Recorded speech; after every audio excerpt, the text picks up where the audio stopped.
அனைவருக்கும் ஆத்ம நமஸ்காரம். ஆனந்தலஹரியின் அபிராமி அந்தாதி வைபவத்தின் 26வது பாடலினை சிந்திக்க உள்ளோம்.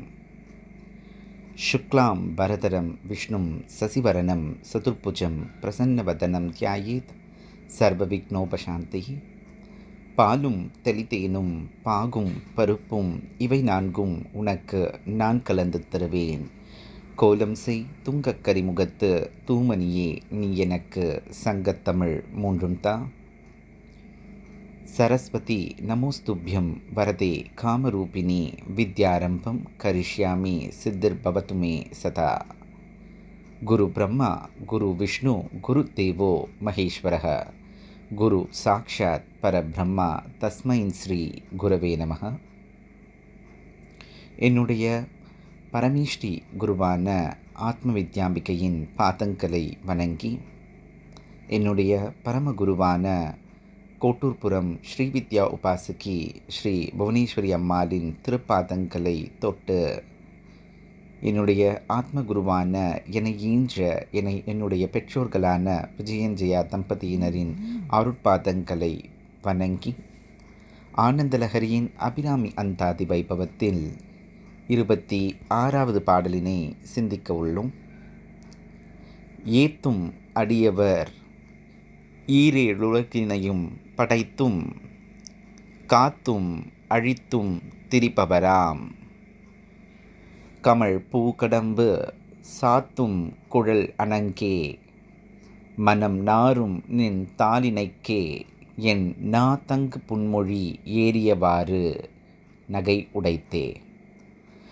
பக்தியின் உச்சத்திற்கு போன அவர் அம்பிகை மீது பாடின இந்த அந்தாதி அப்படிங்கிறது ஏதோ தாம் மனநிலையிலிருந்து தடுமாறி உளறிய வார்த்தைகள் அப்படிங்கிறது மாதிரியும், அதை பற்றி யோசிக்கும்போது சிரிப்பு வர்றதுமா அப்படின்னு சொல்கிற மாதிரி இந்த பாடலினை அழகாக நிறைவு செய்திருக்கிறார். சொல்லின் வன்மை இதில் தெரிகிறது ரொம்ப அழகா. ஏத்தும் அடியவர், அம்பிகையை யாரெல்லாம் வணங்குவார்கள். ஏத்துதல் அப்படின்னா அம்பிகையை போற்றி வணங்குதல் அப்படின்னு பொருள். அப்படி வணங்குற அடியார்கள் யார் அப்படின்னு பார்த்தோம்னா, ஈரேழுலகினையும் படைத்தும் காத்தும் அழித்தும் திரிபவர். அப்போது இந்த ஈரேழு உலகம்னு சொல்லக்கூடிய 14 உலகத்தையும் சிருஷ்டி பண்ணுற பிரம்மா, அதை காப்பாற்றுற விஷ்ணு, அழிக்கிற ஈஸ்வரன், திரிப்பவராக இருக்கிறவர் அதாவது திரோதானம்ங்கிற மறைத்தல் தொழில் செய்யக்கூடிய மகேஸ்வரன், இவங்க எல்லாரும் யார் வணங்குறாங்களாம்? ஆதிப்பறையான இந்த அம்பிகையை வணங்குகிறார்கள். ஏத்தும் அடியவர் ஈரேழுலகினையும் படைத்தும் காத்தும் அழித்தும் திரிபவராம். இப்படி இருக்கக்கூடிய இந்த அம்பிகை எப்படி இருக்கிறாள்? கமழ் பூங்கடம்பு சாத்தும் குழல் அணங்கே, அவளுடைய அழகான கூந்தலில் வாசம் துளைக்கக்கூடிய, மூக்கினை துளைக்கக்கூடிய அளவிற்கு வாசம் வீசுகின்ற கதம்ப மலர்களை தன்னுடைய கூந்தலில் அம்பிகை அணிஞ்சவலாம்.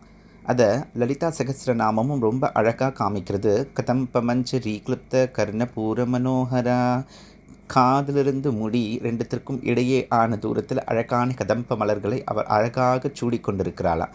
கதம்பமஞ்ச ரீக்ளிப்த கர்ண பூர மனோகரா, கதம்ப மலர்களை அணிவதில் மிகவும் ஆத்மார்த்தமான அன்பு கொண்டவளாக அம்பிகை இருப்பதாக சொல்லப்படுறது. அப்போது இங்கே அவர் என்ன சொல்கிறார்? கமழ் பூங்கடம்பு சாத்தும் குழல் அணங்கி, அழகான அந்த மேகம் போன்ற உன்னுடைய முடியில் கதம்ப மலர்கள் அத்தனையும் தரிச்சிருக்கேம்மா.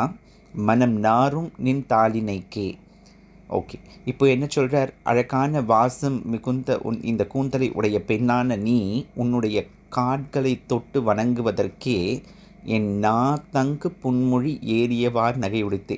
அதாவது இந்த ஈரேழுலகினையும் படைத்தும் காத்தும் அழித்தும் திரிபவராக இருக்கக்கூடிய அந்த பெரும் தேவர்கள் வணங்கக்கூடிய உயர்ந்த தெய்வமான உன்னை என்னுடைய நாக்கிலிருந்து வெளில வந்த இந்த சாதாரண அந்தாதி கூட ஒரு துதியாக மாறிடுத்தே.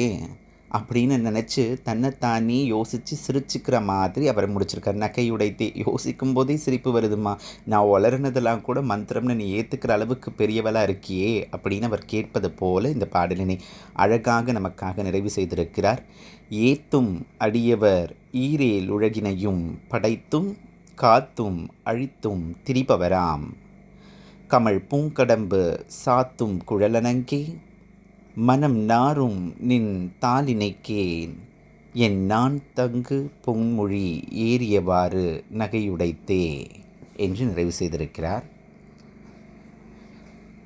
ஆனந்தலஹரியின் அபிராமி அந்தாதி வைபவத்தின் 26வது பாடல் இனிதே நிறைவு பெறுகிறது.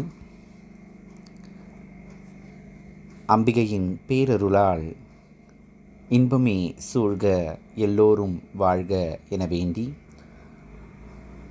ஆத்ம வித்யாம்பிகையின் நல்லருளால் எல்லா உயிர்களும் இன்புற்றிருக்கட்டும் என வணங்கி இன்றைய பகுதியை நிறைவு செய்கிறோம். நன்றி.